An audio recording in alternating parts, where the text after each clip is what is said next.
tingnan na po natin kung luto na po ang pininyahang manok. Ayan. Luto na po ang pininyahang manok.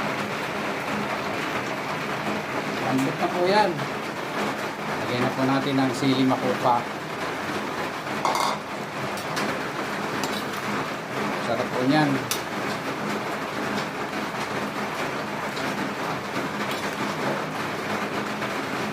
Pininyahang manok. Masarap po yan. Ito po nagpapasarap sa pininyahang manok. Pininyahan sa gata. Pininyahang manok sa gata. Yan. Yan.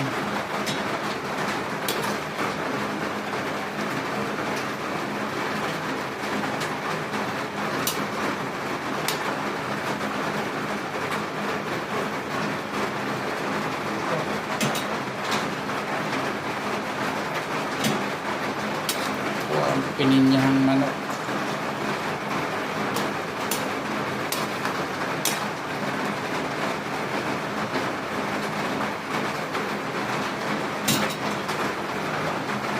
Yan, may hilig ko sa pininyahang manok. Luto na po ang pininyahang manok.